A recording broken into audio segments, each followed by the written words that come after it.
Je ne parlerai qu'en présence de mon avocat.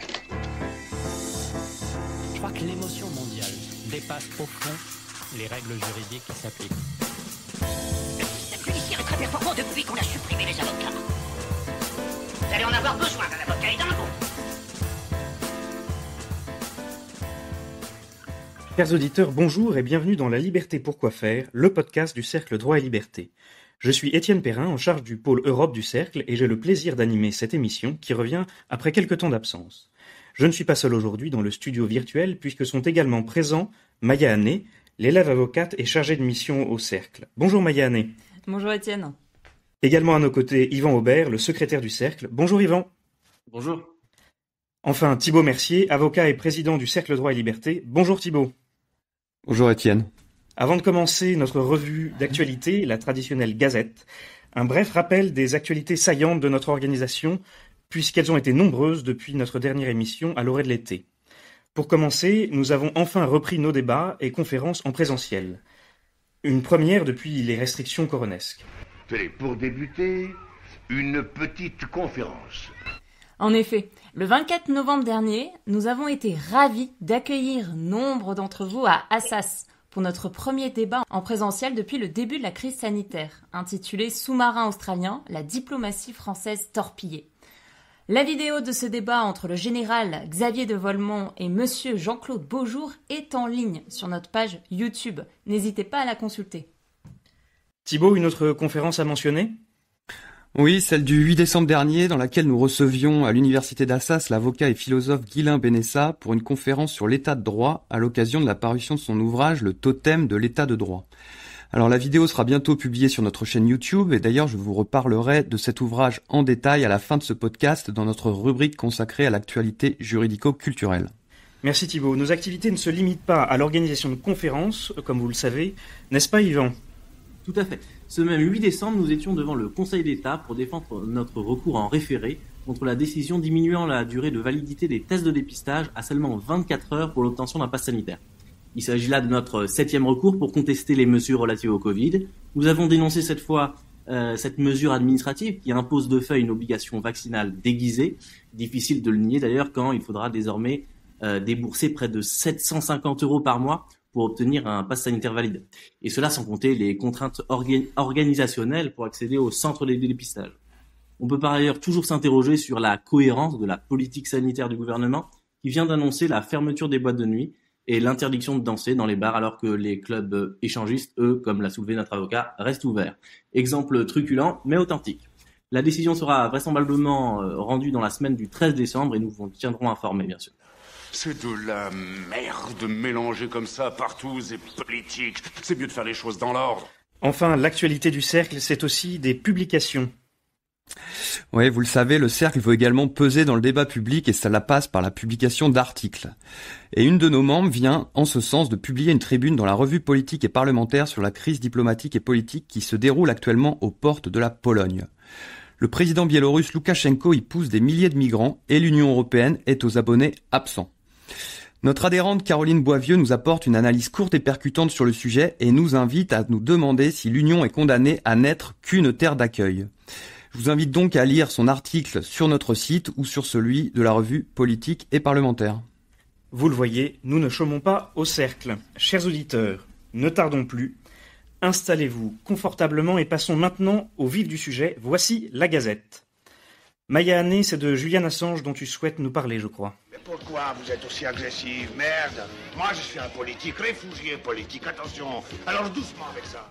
Comme vous le savez, Julian Assange, le lanceur d'alerte et fondateur de Wikileaks, est recherché depuis 2010 par le gouvernement américain pour avoir violé la loi américaine anti-espionnage.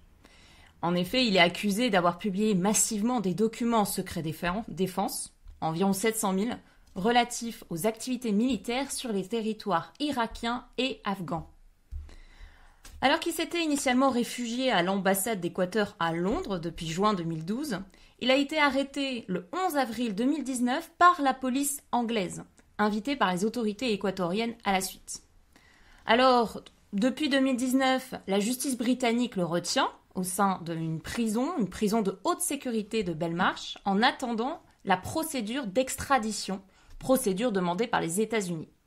Là-bas, il encourt une peine d'emprisonnement de 175 ans. En janvier dernier, une première demande avait été refusée par la justice britannique. Mais les États-Unis avaient interjeté appel de cette décision devant la Haute Cour. Et qu'a donc considéré la Haute Cour ? Alors, contre toute attente, hier, celle-ci a annulé le refus d'extrader Julian Assange vers les États-Unis, considérant que les autorités américaines avaient fourni des garanties suffisantes pour son extradition, notamment s'agissant de la santé de Julian Assange. Alors, ses avocats, dont le français Antoine V, ont annoncé qu'ils allaient demander l'autorisation d'interjeter appel de cette décision devant la Cour suprême. Mais il n'est pas garanti non plus qu'ils obtiennent cette autorisation. Pour le moment, en l'absence de poursuite de la procédure, c'est la ministre de l'Intérieur britannique qui doit décider en dernier ressort de l'extradition ou non de ce lanceur d'alerte. Affaire à suivre donc, et nous verrons alors si le Royaume-Uni accepte une nouvelle fois sa vassalisation par les États-Unis. Mais revenons désormais en Union européenne, alors que la justice communautaire semble prendre à nouveau la mesure de la menace que font peser les GAFA sur notre continent. Ce péril concerne toute la terre du milieu. Ce sont ces représentants qui doivent décider comment en venir à bout. Oui Thibault, le 10 novembre dernier, le tribunal de l'Union européenne a rendu l'une des décisions les plus importantes du droit économique moderne. En effet, le tribunal a confirmé en tout point la condamnation de Google par la Commission à 2,4 milliards d'euros d'amende en 2017 dans l'affaire Google Shopping. Alors, au-delà du montant de la condamnation, dis-moi en quoi cette affaire a de l'intérêt. Dans cette affaire, la Commission et le tribunal ont considéré que Google favorisait son comparateur de produits, donc le Google Shopping, au détriment des comparateurs concurrents. Le tribunal a bien précisé que l'abus qui était condamné ne tenait pas uniquement à l'autopromotion de ses propres services par Google, que ce dernier présente d'ailleurs comme une amélioration qualitative. Mais l'abus est caractérisé, en réalité, par la rétrogradation concomitante des offres des concurrents. Il s'agit du premier arrêt rendu par la Cour de justice s'agissant d'un comportement commercial d'un géant du numérique. Il intervient dans un moment charnière où l'Union européenne projette d'adopter un règlement particulièrement ambitieux, appelé DMA, relatif au marché numérique. Ce règlement impose un cadre lourd et précis aux contrôleurs d'accès de services de plateformes essentielles. Précisément, l'une des dispositions de ce projet de règlement consiste à interdire aux contrôleurs d'accès tels que Google, Facebook ou Amazon de favoriser leurs produits au détriment des autres, ce qui était précisément l'enjeu dans l'affaire Google Shopping. Des premiers votes au Parlement européen devraient intervenir d'ici la fin de l'année, ouvrant la voie au trilogue, ces fameuses discussions entre la Commission, le Conseil et le Parlement. Il est possible que le nouveau règlement soit adopté avant l'été, durant la présidence française de l'Union européenne donc. De nombreuses questions se posent, au-delà des idées reçues sur les GAFAM. Particulièrement, la crainte est vive que ce nouveau cadre vienne mettre un frein à l'innovation, laquelle est pourtant le moteur essentiel de l'économie. Alors on suivra donc les discussions à Bruxelles, mais désormais sortons de l'Union européenne et revenons vers la sécurité intérieure, alors que le projet de loi relatif à la responsabilité pénale et à la sécurité intérieure sera voté en séance publique le 16 décembre au Parlement. S'agissant d'une question qui concerne la sécurité du ministère, je n'ai pas d'autre alternative. Tout à fait, Thibault. Alors, le 18 novembre dernier, le Parlement est enfin parvenu à un accord sur ce texte. C'était un peu l'arlésienne ce projet. Qu'est-ce qu'on peut retenir comme point saillant ? Alors, parmi les points saillants, justement, deux volets. Le volet pénal, le volet sécurité. Alors, dans le volet pénal, il faut bien distinguer deux hypothèses. Soit le délinquant consomme des substances pour l'aider à passer à l'acte, soit il en consomme, mais sans volonté de passer à l'acte, sans volonté réelle de commettre une infraction. Alors, si le délinquant absorbe ces substances psychoactives, telles que des stupéfiants ou de l'alcool, pour faciliter ce passage à l'acte, son irresponsabilité pénale sera exclue. Si le délinquant absorbe des substances psychoactives sans volonté de commettre cette infraction, sa responsabilité pénale restera engagée. Mais est-ce que ça a à voir avec l'affaire Sarah Halimi ? Alors tout à fait, Étienne, puisque cette femme avait été sauvagement tuée en avril 2017 par M. Traoré. alors que ce dernier était encore sous l'emprise d'une bouffée délirante, bouffée qui avait complètement aboli son discernement. C'est en ce sens que la Cour de cassation avait validé son irresponsabilité pénale, suscitant une vive émotion de la part de la population française. Et le président de la République avait formulé son souhait de réformer la responsabilité pénale. Mais ce texte pourrait-il réellement s'appliquer ? Alors, honnêtement, il est possible de douter d'une bonne articulation de ces nouvelles incriminations avec l'article 122-1 du Code pénal. L'abolition du discernement a pour effet de neutraliser l'élément intentionnel de toute infraction. Dès lors, peu importe que l'intoxication préalable soit volontaire ou non, l'infraction ne pourra pas être retenue contre son auteur s'il n'a tout simplement pas la volonté de la commettre. Intéressant. Autre point d'intérêt sur ce projet de loi ? Alors oui, le fameux volet sécurité. Alors, ce texte crée un délit autonome de violence volontaire contre les agents chargés de la sécurité intérieure. Il ne s'agit donc plus d'une circonstance aggravante. Les forces de l'ordre pourront par ailleurs utiliser des dispositifs de surveillance uniquement dans les locaux de garde à vue et les centres de rétention douanière si l'individu risque de s'évader ou menace autrui. Sans surprise, là encore, les drones sont de retour. Alors, les forces de l'ordre et les policiers municipaux pourront désormais les utiliser aux fins d'assurer la sécurité lors de manifestations ou de rassemblements sur la voie publique. Mais donc pas de reconnaissance faciale encore ? Pas de reconnaissance faciale pour l'instant. Pour autant, n'allons-nous pas toujours un peu plus vers une société de contrôle ?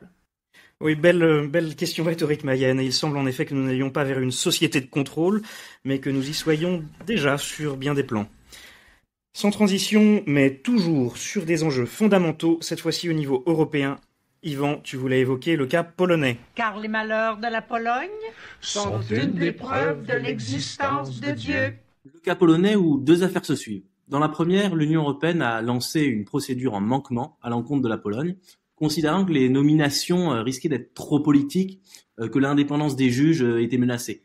La Cour de justice a confirmé la position de la Commission dans un arrêt mi-juillet dernier et a ensuite condamné la Pologne à une astreinte d'1 million d'euros par jour à l'encontre de Varsovie, tant que le gouvernement ne se sera pas conformé à cette décision et aura abandonné sa réforme relative à l'ordre disciplinaire des juges. Dans la seconde affaire, le tribunal constitutionnel polonais a considéré, dans un arrêt du 7 octobre dernier, que certains articles des traités européens, donc le droit primaire, tel qu'interprété par la Cour de justice et la Commission, étaient contraires à la Constitution polonaise.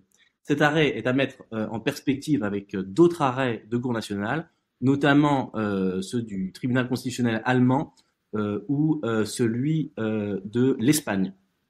La question de la répartition des compétences entre l'Union européenne et les États membres n'a pas fini de faire couler l'encre des juges, à ce que je vois. Oui, et rappelons un point important. Si l'ordre juridique européen prime sur l'ordre interne des pays membres, ce n'est que dans le champ de compétences que les États membres eux-mêmes ont délibérément choisi de confier à l'Union européenne. Dès lors, il n'est pas en soi anormal que les juridictions internes, comme les tribunaux constitutionnels qu'on a évoqués, allemands, français, espagnols, d'autres, affirment la suprématie de leur norme constitutionnelle qui est leur unique source de légitimité. Merci Yvan. Justice toujours, mais en France, Mayane voulait évoquer la situation matérielle qui suscite l'indignation de tous les magistrats et également d'une grande partie des citoyens. Oh, ce n'est pas qu'une question de moyens. Si. Non, si. Oh non. L'importante discordance entre notre volonté de rendre une justice de qualité et la réalité de notre quotidien fait perdre le sens à notre métier et crée une grande souffrance. Nous ne voulons plus d'une justice qui n'écoute pas, qui raisonne uniquement en chiffres, qui chronomètre tout et comptabilise tout. C'est en ces termes que 4744 magistrats, 436 auditeurs de justice et 945 greffiers ont dénoncé une justice à bout de souffle par une tribune publiée dans les colonnes du Monde le 23 novembre dernier. Manque de moyens, logique de rationalisation, pression intense pour rendre des décisions de justice dans les temps, voici les principales reproches. À cause du devoir de réserve des magistrats, cette mobilisation est inédite et a d'importantes répercussions. Procureurs généraux, juges, greffiers et avocats vont se réunir le 15 décembre prochain sur l'ensemble du territoire national pour protester contre les dysfonctionnements de la justice. Et quelles ont été les réactions face à cette mobilisation qui est donc inédite ? Honnêtement, elle jette un pavé dans la mare en cette période d'états généraux de la justice. Alors, rappelons ce que c'est. Initié par le président de la République, il s'agit en réalité de mener des projets pour réformer, moderniser la justice. Mais ces chantiers partaient pourtant du postulat qu'il n'existait aucun problème de moyens. Donc ça contraste avec la réalité que nous assistons actuellement. Alors certes, notre garde des Sceaux a promis une augmentation de 8% pour le budget de la justice, début année 2022, mais en réalité, il faut bien se dire ceci, seulement 3,5% sera alloué pour le programme justice judiciaire, le reste étant absorbé pour les besoins de l'administration pénitentiaire. Alors, le politique interviendra-t-il de manière efficiente dans cette profonde crise que traverse actuellement l'institution ? L'avenir nous le dira. Il semble en effet qu'un grand chantier soit nécessaire sur ce point. Autre chantier encore, celui de la fiscalité. Yvan, tu avais des éléments à nous donner là-dessus. Les vilains ne payent plus les impôts, ni la taille et les corvées, ni les tons-lieux que c'est la dîme. Chantier même mondial que nous évoquions lors du dernier podcast en parlant donc de lorsqu'on avait évoqué la volonté américaine de réformer sa fiscalité. Mais donc cette ambition mondiale a récemment été cristallisée par l'OCDE qui est en charge du projet autour de 2 points majeurs qui ont fait consensus. D'abord, imposer les multinationales au lieu de création de richesse, ça concerne les GAFA, hein, et ensuite, donc à 15%, et ensuite imposer un taux minimal d'imposition, au taux de 15%. L'objectif est donc de garantir cette imposition effective, et plusieurs juridictions sont visées par ce projet. La première d'entre elles, en Europe, est bien sûr l'Irlande, qui a d'ailleurs tardé à adhérer au projet, mais qui a fini par se ranger, comme toutes les grandes économies. Cette réforme a été acclamée comme bénéfique aux économies. Qu'en est-il réellement ? Alors, Pascal Saint-Amand, en charge du projet à l'OCDE, a clairement annoncé la couleur. Il s'agit selon lui, ni plus ni moins de, je cite, réconcilier la population avec la mondialisation. Visiblement, la notion de libre concurrence, qui est dans le secteur privé encouragée, est refusée au domaine de la fiscalité internationale. Vaste projet, mais qui pourrait quand même favoriser la justice fiscale entre les entreprises. Et pour terminer cette revue d'actualité, revenons maintenant au microcosme du barreau parisien. Aussi, épargnez-nous cette parodie de justice. Oui, une affaire parisienne certes, mais qui a tout de même un grand intérêt. La Cour d'appel de Paris vient de donner une leçon de droit aux bâtonniers. Le jeudi 18 novembre, la Cour a désavoué le barreau de Paris qui avait infligé des sanctions disciplinaires à Sophie Vermeil, avocate. Je vous rappelle que cette dernière représentait en 2018 les investisseurs spéculant contre l'action de Casino, ce qui avait alors défrayé la chronique. Dans cette affaire, l'avocate avait dénoncé la fragilité financière de l'empire de Jean-Charles Naouri. En retour, elle avait fait l'objet de 2 plaintes pénales de la part de Casino, notamment pour diffamation et diffusion d'informations trompeuses. L'autorité des marchés financiers avait alors diligenté une enquête et les avocats de Casino avaient déposé une plainte déontologique contre leurs confrères auprès du Conseil de l'Ordre. Sophie Vermeil avait alors été condamnée sur le volet déontologique pour avoir manqué à son devoir de loyauté, de délicatesse et de confraternité. Statuant sur l'appel interjeté par l'avocate, la Cour a affirmé le mois dernier avec force qu'aucun manquement disciplinaire n'était aucunement caractérisé, soulignant un rapport de l'autorité de poursuite rédigé, je cite, « sans faire preuve de la prudence et mesure que nécessite une instruction objective et impartiale ». Fin de citation. Dans cette affaire, les principes fondamentaux du droit à un procès équitable ont finalement gagné. Coup dur pour le barreau, décidément, même en justice, les cordonniers sont les plus mal chaussés. Et je rappelle à nos auditeurs que nous avions organisé en juin dernier un débat entre Sophie Vermeil et Daniel Hurstel sur le thème de la gouvernance d'entreprise. Et leurs échanges sont toujours disponibles sur notre chaîne YouTube. Il est temps de clore cette gazette et de passer à la minute juridique consacrée à la Cour de justice de la République. Nous balayerons toute cette pourriture. Si ce soir j'arrive dans mon pays, demain je suis Premier ministre. En effet, de nombreuses personnes se sont interrogées pendant cette crise sanitaire sur la responsabilité des membres de notre gouvernement. L'ancienne ministre de la Santé, Agnès Buzyn, a été mise en examen, tout comme l'actuel ministre Olivier Véran. Maya Hanné, saurais-tu nous dire ce que c'est que la Cour de justice de la République ? Alors, il s'agit d'une juridiction d'exception créée par la loi constitutionnelle du 27 juillet 1993. Elle est exclusivement compétente pour juger pénalement les membres du gouvernement ayant commis un acte délictuel ou criminel dans l'exercice de leurs fonctions, tel que le prévoient les articles 68-1 et 68-2 de la Constitution. Alors, il est bien important de préciser que cela doit être dans l'exercice de leurs fonctions. En effet, si la commission de l'infraction n'est pas liée avec la politique nationale menée, eh bien les juridictions pénales de droit commun prennent alors le relais pour trancher le litige. Une loi organique du 23 novembre 1993 détermine la composition de cette cour. 15 juges sont des magistrats, 15 juges, 3 magistrats du siège à la Cour de cassation et 6 parlementaires élus par l'Assemblée nationale et 6 élus par le Sénat. Il s'agit donc de juger les membres du gouvernement. Mais qu'en est-il du président de la République ? Il s'agit de juger le Premier ministre, les ministres et secrétaires d'État. Le président de la République, quant à lui, bénéficie d'un régime particulier avec une irresponsabilité pénale totale pour l'ensemble des actes accomplis en cette qualité, sauf crimes contre l'humanité et manquements manifestement incompatibles avec l'exercice de son mandat. Mais alors, qui peut saisir cette Cour de justice ? Auparavant, seuls les sénateurs et les députés pouvaient attaquer les membres du gouvernement en justice.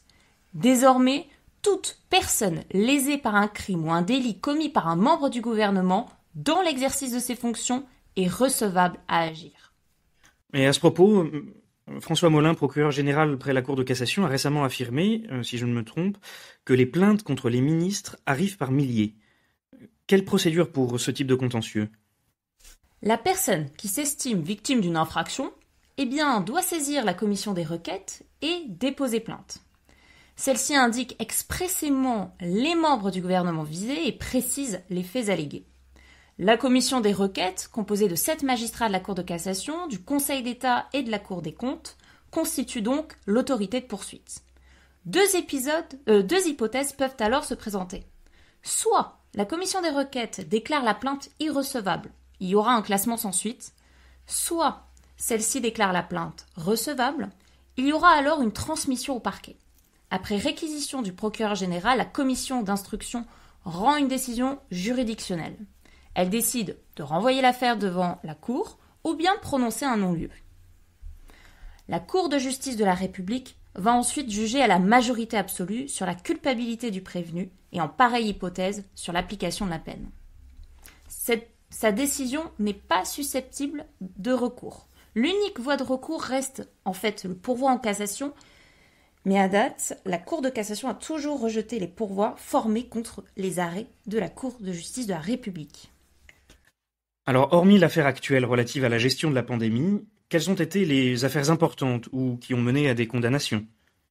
Alors, la première affaire fut celle du sang contaminé, lors de laquelle Laurent Fabius, Georgina Dufoy furent déclarés non coupables, mais Edmond Hervé fut déclaré coupable et dispensé de peine. Alors Christine Lagarde, actuelle présidente de la BCE, fut elle aussi déclarée coupable de négligence, s'agissant de l'arbitrage dans l'affaire Tapie, Crédit Lyonnais. En revanche, d'autres ministres connurent une condamnation à des peines, comme ce fut le cas de Charles Pasqua, Jean-Jacques Urvoas ou François Léotard. Merci Maya Hanné pour ces éclairages. Il est temps de passer à notre revue culturelle, la dernière rubrique de ce podcast. Thibaut, quels sont les ouvrages juridiques que nos auditeurs vont pouvoir offrir ou se faire offrir à Noël ? Alors encore et toujours sur le sujet de l'état de droit, le philosophe et avocat Guylain Benessa vient de publier chez l'Artilleur le Totem de l'état de droit, concept flou, conséquences claires. Je vous recommande cet ouvrage très agréable et imagé et dont la lecture est aisée alors même que le sujet abordé est assez technique. Les perspectives historiques sur la notion d'état de droit sont vraiment bienvenues, ainsi que le rappel de la controverse entre Kelsen et Schmitt. La partie aussi sur le patriotisme constitutionnel d'Habermas est également passionnante. Bref, c'est un ouvrage courageux qui ouvre des pistes utiles vers un renouveau du politique face au droit, qui est soi-disant axiologiquement neutre.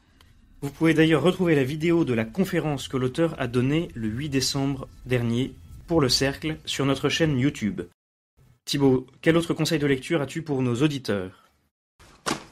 Ah, poli, hein, vraiment les bourgeois à table et clodo par terre, merci à la démocratie.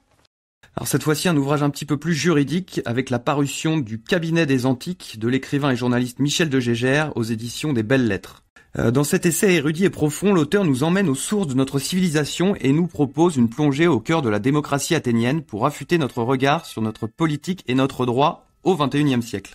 Et à rebours d'une certaine mode wokiste qui voudrait discréditer cette époque classique en mettant notamment en avant son aveuglement, l'auteur souhaite au contraire nous montrer que les anciens sont encore de bons conseils en politique. Et le Cercle Droit et Liberté reçoit d'ailleurs Michel de Gégère le 15 décembre prochain, qui présentera son ouvrage devant nos adhérents. Une dernière actualité qui pourrait avoir de l'intérêt pour nos auditeurs, Thibaut ? Les ministres, le gouvernement, les juges, tout ça c'est des vendus. Pour ça que tout va mal, c'est pas pour autre chose. Cette fois-ci, il ne s'agira pas d'un conseil de lecture, mais je souhaite plutôt vous faire part d'un colloque organisé par l'Université de Paris et qui abordera la question importante du gouvernement des juges.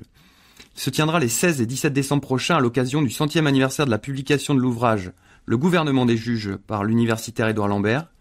Je vous invite à vous y inscrire et d'ailleurs, de nombreux professeurs bien connus du Cercle y interviendront. Je pense notamment à Bertrand Mathieu, Anne-Marie Le Pourrier ou encore à Frédéric Rouvillois. Merci Thibaut, voilà de quoi occuper nos auditeurs pour cette fin d'année. C'est bientôt la fin de notre podcast, mais avant de nous quitter, je crois que Maya Hanné a une dernière annonce à nous faire. Engagez-vous, qu'il disait. Engagez-vous.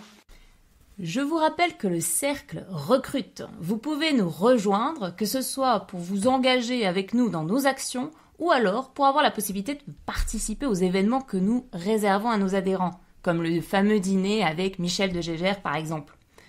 Pour cela, rien de plus simple. Rendez-vous sur notre site à la rubrique « Nous rejoindre ». Nous vous rappelons aussi que le Cercle Droit et Liberté est une association apartisane qui refuse tout financement public et qui ne vit que grâce à la générosité de ses donateurs. Nous avons donc besoin de vous. Je compte sur vous. Voilà, merci madame. Chers amis juristes et non-juristes, nous arrivons à la conclusion de cet épisode. S'il vous a plu, diffusez-le et s'il vous plaît, notez-le aussi sur les différentes plateformes sur lesquelles vous écoutez notre émission, avec 5 étoiles bien sûr. Ces notes sont très importantes pour le référencement et nous donneront donc plus de visibilité. Sur ce, il ne nous reste plus qu'à vous souhaiter une excellente journée ou nuit, un joyeux Noël, où que vous soyez, et à très bientôt pour le prochain épisode. Joyeux Noël. Avez-vous jamais envisagé ce que serait une liberté réelle ?